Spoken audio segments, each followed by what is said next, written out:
Hello दोस्तों, आप सभी का स्वागत है आपके अपने चैनल सपने माँ बापू के।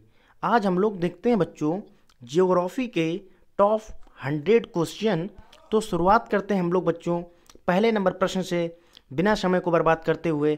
तो पहला नंबर प्रश्न अपना है बच्चों कि भूगोल का जनक किसे कहा जाता है। तो पूछ रहा है जो ज्योग्राफी के फादर हैं किसको कहा जाता है। तो बच्चों इसका सही जवाब हो जाएगा ऑप्शन ए, इरोटोस्थनीज को। किसको? इरोटोस्थनीज को कहा जाता है भूगोल का जनक। अब हम लोग देखते हैं अगला प्रश्न, प्रश्न नंबर 2। कह रहा है कि सौरमंडल के बारे में विश्व के समक्ष जानकारी प्रस्तुत करने का श्रेय किस विद्वान को जाता है। तो इसका बच्चों सही जवाब हो जाएगा जिसने सौरमंडल के बारे में विश्व के समक्ष जानकारी प्रस्तुत की, तो वो थे ऑप्शन ए, कॉपरनिकस। कौन थे बच्चों? कॉपरनिकस इसका बिल्कुल सही जवाब हो जाएगा।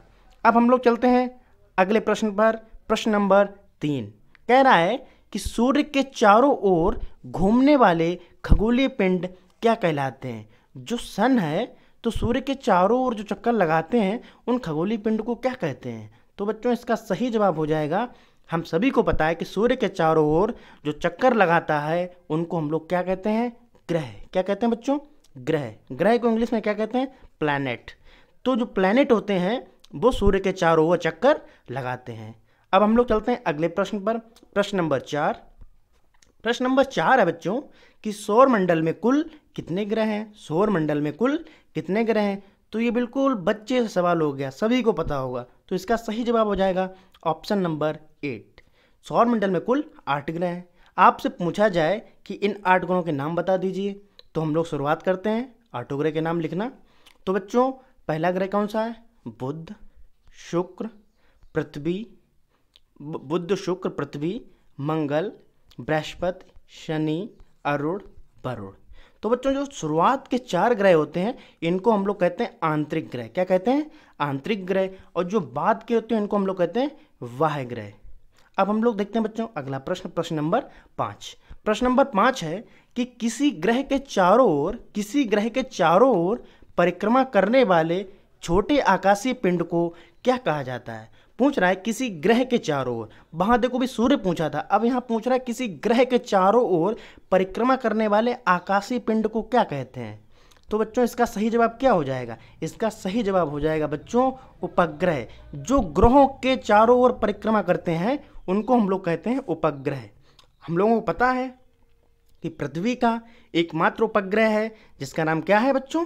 मून। मून जो है पृथ्वी का इकलौता उपग्रह है जिसको हम लोग चंद्रमा कहते हैं। अब हम लोग देखते हैं अगला प्रश्न, प्रश्न नंबर 6। प्रश्न नंबर 6 है कि ग्रहों की गति का नियम प्रतिपादित किसने किया। जो ग्रहों की गति का नियम है किसने दिया। तो बच्चों इसका सही जवाब हो जाएगा ग्रहों की गति का नियम केपलर ने दिया। किसने दिया? केपलर ने। केपलर ने ग्रहों की गति के नियम 3 दिए थे। कितने दिए थे? 3 नियम दिए थे इन्होंने, केपलर ने। अब हम लोग देखते हैं बच्चों अगला प्रश्न, प्रश्न नंबर 7। क्या है कि नॉर्वे में, जो नॉर्वे देश है बच्चों, नॉर्वे में अर्धरात्रि के समय सूर्य कब दिखाई देता है। पूछ रहा है जो नॉर्वे में रात को मिडनाइट के समय सन दिखाई देता है तो किस डेट को दिखाई देता है। तो बच्चों इसका सही जवाब हो जाएगा 21 जून। 21 जून को नॉर्वे में मिडनाइट में सन दिखाई पड़ता है। अब हम लोग चलते हैं अगले प्रश्न पर, प्रश्न नंबर 8 है कि सौरमंडल की खोज किसने की। कितना सिंपल सवाल है बच्चों कि सौरमंडल की खोज किसने की। तो इसका सही जवाब हो जाएगा कॉपरनिकस ने। जब कॉपरनिकस ने सौरमंडल के बारे में विश्व को बताया था तो इन्हीं ने तो सौरमंडल की खोज की थी। तो इसका सही जवाब बच्चों हो जाएगा Copernicus is the right answer, option A. अब हम लोग चलते हैं अगले प्रश्न पर, प्रश्न नंबर 9। प्रश्न नंबर 9 है कि सौरमंडल का जन्मदाता किसे कहा जाता है।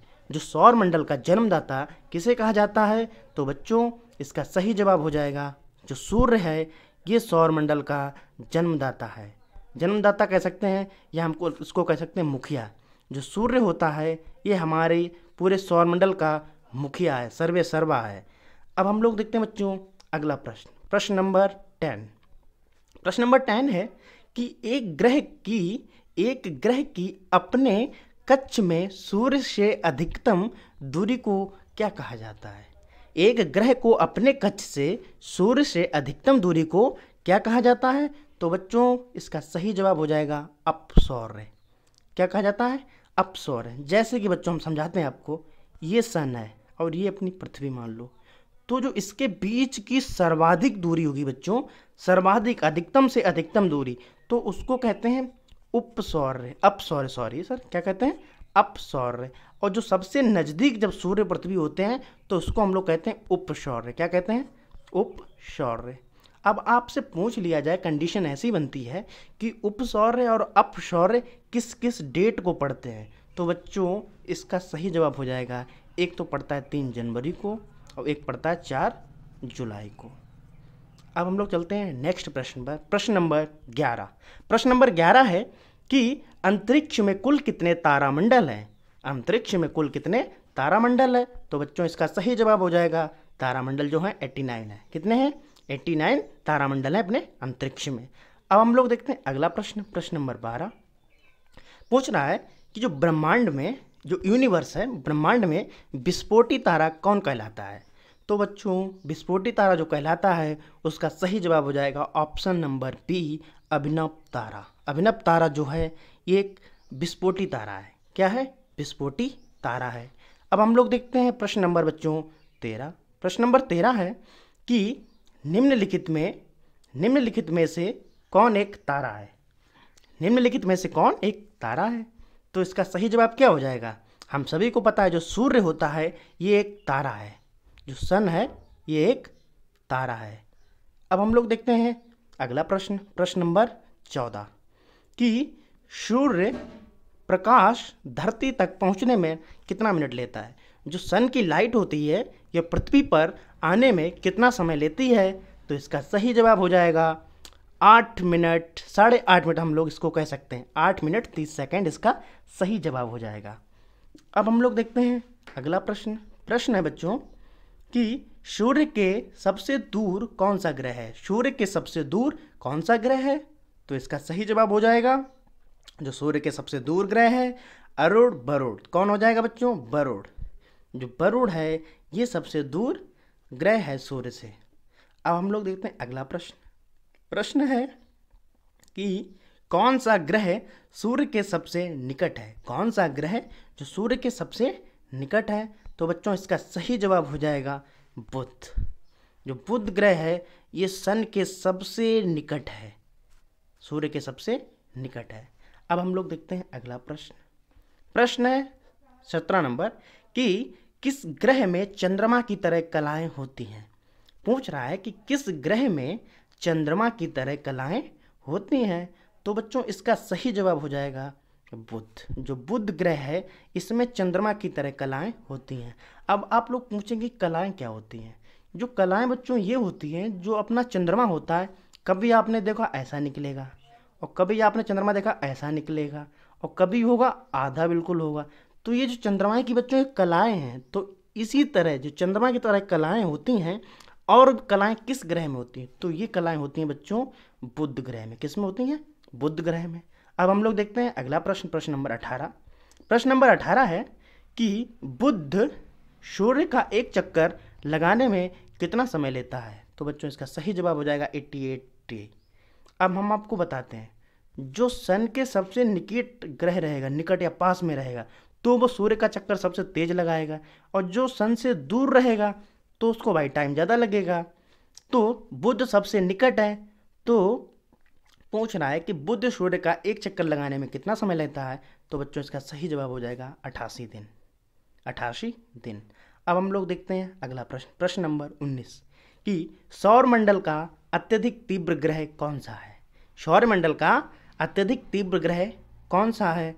तो बच्चों इसका सही जवाब हो जाएगा, अब हमने आपको बताया था सबसे तेज चक्कर लगाता है वही अत्यधिक तीव्र होगा, तो इसका सही जवाब हो जाएगा बुध। ऑप्शन डी इज राइट, बुध। बुध जो है सौरमंडल का अत्यधिक तीव्र ग्रह है। अब हम लोग देखते हैं बच्चों अंतिम प्रश्न, प्रश्न नंबर 20। और इससे पहले आप लोगों से एक निवेदन है, अगर वीडियो अच्छी लगे तो आप चैनल को सब्सक्राइब ज़रूर कर लें और बेल आइकन भी प्रेस कर लें।